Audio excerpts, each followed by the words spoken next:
makes this one so special, and why do you keep coming back? This one's about football, number one, so I get to see a lot of friends that I've coached with forever or against.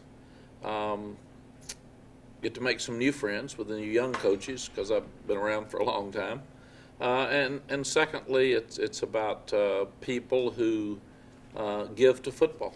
It's about our sponsors. It's about the Peach Bowl, who's I've been involved with forever, and they're great people, and they become friends. And thirdly, and most importantly, it's about giving. And when you get a little bit older, and you realize that giving's more important than getting, and the gift of giving is something that's a blessing, and you're in a position to help give back to somebody else with your charities, it makes it really special. Does it get more special, like you just mentioned, but if you could talk to the young Coach Brown, what would you tell him about doing things like this? Absolutely. I'm at a different place in my life than I was 31 years ago when I became a head coach. And what I'm enjoying now, going back to the University of North Carolina, is mentoring young kids, mentoring young coaches. And you realize that when you get out, for the 5 years I was out, what you miss. And it wasn't the big wins, it wasn't the money that you thought it was at one point. It was the kids and the mentoring kids, and that's something that you just don't get to do on the outside. I loved my TV gig. It was so much fun, but there wasn't a win, there wasn't a loss, and you weren't changing people's lives, and that's what I feel like coaches do. Switching gears a little bit, take me out to the golf course now. How competitive is it out there, and is there can you compare it to what it feels like in the middle of a football game? Not really, because you're in control. It's your fault when you're messing this one up. Usually you've got to help other guys get lined up right, and you've always got a staff member that you want them to be the one, and you've always got a player that on 4th and 1 you want to be the one. So you've got a structure around you that you have to push and pull and put all the pieces together. This one, when you hit a bad shot, you can't even look at your caddy. It's you. And you can't blame your clubs because they're usually pretty good clubs. So I think that's where golf's different. But today with golf will be about fellowship. It'll be about giving back to those sponsors that want to play. And then tomorrow, I think it's Coach Roy Williams and I against 2 NC State guys, Dave Dorn and his ex-quarterback. So that'll probably be competitive. There's no competition there, right? No, probably no competition there. Tell us about your charity, who you're playing for, what you're playing for, and what it means to you.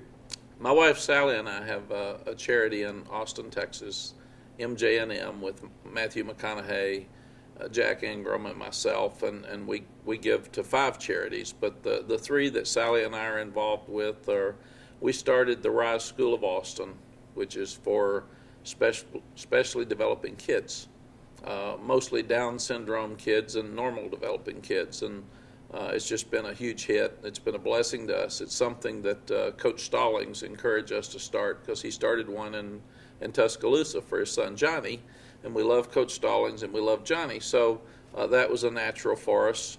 What's the best coaching advice you've ever gotten? The best coaching advice I've ever gotten is go with your heart, go with your gut. When you try to research a situation, so you ask people that you trust. You usually get 5 or 6 people outside of your coaching family that have been successful. You pitch them the questions, you ask your staff, and then when you get all the information that's available, go with your gut and make the decision and never look back, because people say, do you second guess yourself? No, because at the time I made the decision with the information I had available, it was the right thing to do. Maybe we didn't follow through properly, but it was the right thing to do. Great. So the golf gods have decided that you can either hit every single drive in the fairway or make every putt within 5 feet. Which would you choose? Oh, I'm going putts. I can swing easy enough to hit short drives, but those the days you putt well, you play well. The days you can't putt. In fact, as a younger golfer, I was with a sports psychologist named Dick Coop, and he said, "Here, get your you're looking up on your putt, you got to keep your head down. I said, I can putt. I'm not worried about putting ever. Help me hit it in the fairway. So one day I was playing pretty good and I couldn't putt. I was hitting everything so good, and he said, yeah, you can putt.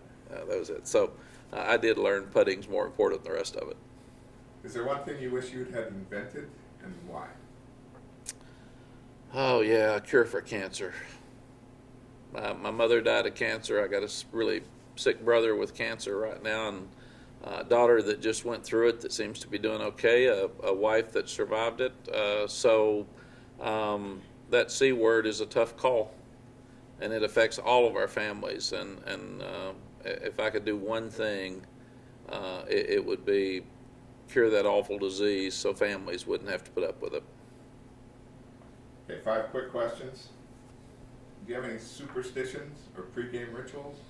No, I when I first got to North Carolina in 1988, I had one, and that was change suits every time you lost a game. So if you won a game, keep doing it. We went 2-20, and I ran out of clothes. So I said, that doesn't have anything to do with it. We need to get better players, and that's true.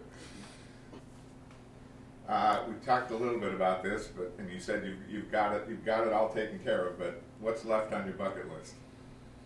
I think my bucket list now would be to bring North Carolina back to a top 10 team, a top 5 team, have a chance to win a national championship, because we left there. We were 4th in the country 21 years ago, and I'd like to give them the gift of us coming back and helping them get their program back where they need it to be. What's your hidden talent? What can you do that would surprise people? I think I can sing a little bit, and I can do it as long as it's really loud with a lot of other people. In our charity, we have some of the great entertainers. We had Chris Stapleton come the other night and sing, and he wanted us to sing with him. So I've learned that I turn my mic down, and I can sing really loud, and nobody hears it, so I can enjoy it, and that's it.